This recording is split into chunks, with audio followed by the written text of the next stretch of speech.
the DA from Los Angeles. This guy's a mess. Okay, so he is another bought and paid for Soros DA, and that's all documented. That's not a conspiracy theory that campaign contributions are tracked. He received a lot of money from George Soros, and he ran against Jackie Lacey, the first female black DA in LA, considered a liberal. Okay, she wasn't a Republican, she was a liberal, but she was fair, she was good. She put bad people in jail.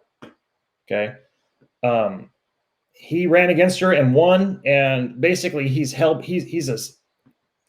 ex-San Francisco DA put in there by Gavin Newsom. Big shock there. Replaced Kamala Harris's position there. Big shock there.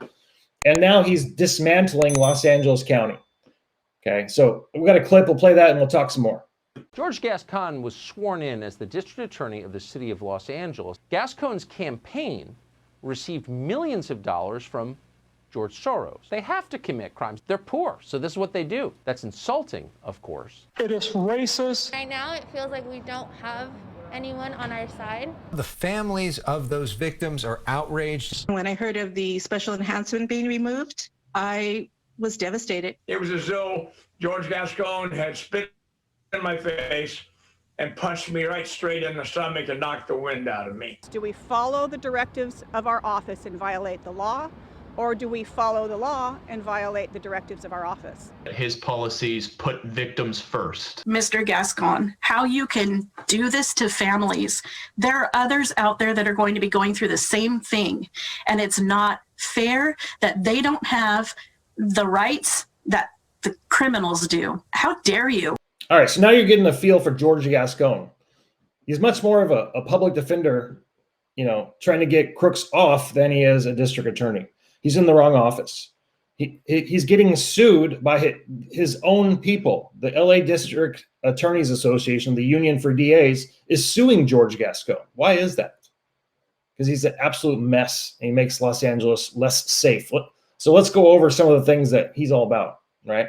One of his latest things is he won't let district attorneys go to parole hearings. Okay, so when I was with LA County Sheriff and Riverside Sheriff, I would attend parole hearings from people that I had put away who were trying to get out. Okay, they'd come down to the county jail, parole board would be there, maybe his lawyer would be there, but the DA and the sheriff's department were there, okay, to talk about why this person needs to be still in jail and not on parole. And that's been taken away. He doesn't allow the DA's office to send representatives to these parole hearings. Why would you do that? Because you want them to get out of jail. Okay. There's cases coming up from like Manson family people that we won't be able to send people from the DA's office. There's all kinds of cases coming up, and it's absolutely disgusting. Cop killers. Okay. This isn't the only thing George Gascon's doing. He's trying to get rid of the death penalty completely. He won't file a death penalty case. That's over. He's going for no cash bail, which has been a proven disaster in places who have tried it. Go check out New York State. See how they've been doing for the last year in their crime rate with no cash bail. People who can commit crimes, get out, commit crimes, get out over and over and over with no consequence. That's what George Gascon wants. Okay. He's a Soros bought and paid for DA, just like Kim Fox in Chicago, right? Just like Chesa Boudin in San Francisco.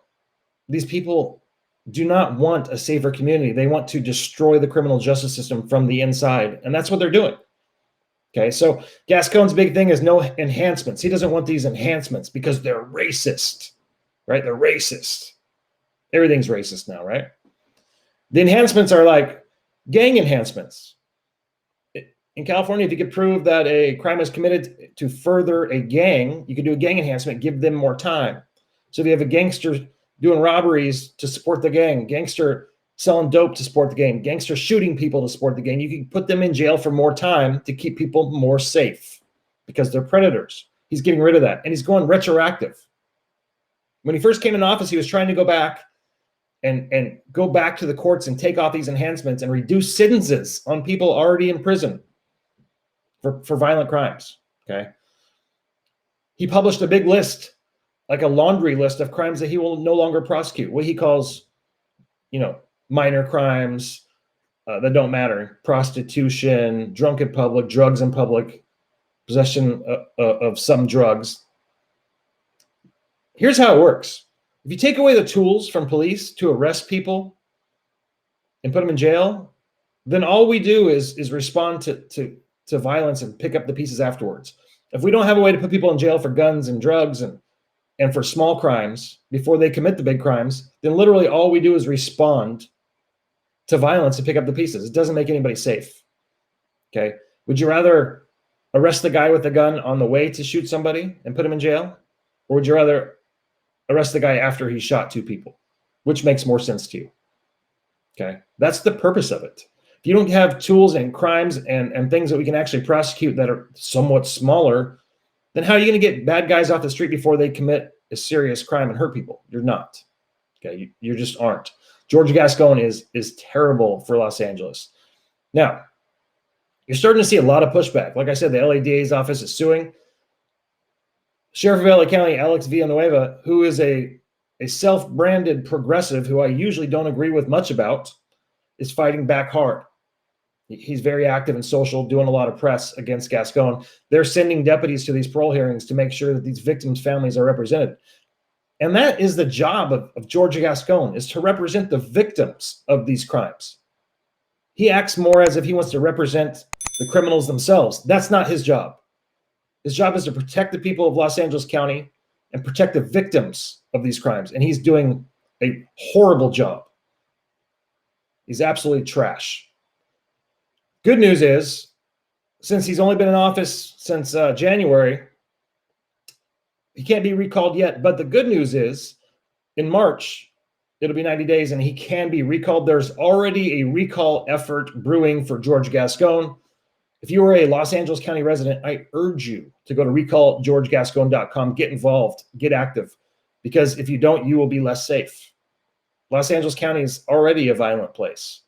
It will be much more violent and deadly, and crime will go through the roof. Businesses will leave, people will move out, and you'll be left in Mad Maxville. If that's what you really want, keep George Gascon. If not, fight back, do something, get involved. If you don't fight in a local level, then you'll never get a change. Recallgeorgegascon.com, and that's coming in March, but get involved now. All right, that's what I have for the recap of the week in law enforcement. Thanks for hanging out as long as you did on Thin Blue Line TV. You can find this show, law enforcement news, political news, and videos from The Truth, who do a great job with politics and videos and media, all at redvoicemedia.com. If you're watching this today, you'll see our old gross site that we put together to launch this thing. But we have a brand new site launching within days or hours, depending on who you talk to, right? Brand new website's coming at redvoicemedia.com. We're very excited about it. We're very proud of it. And our whole goal is to tell the story of the American law enforcement officer, uncensored, from a point of view that is accurate and not full of media bias. So I hope you join us at redvoicemedia.com and check out Thin Blue Line TV. Thanks for watching, and I'll catch you on the next one.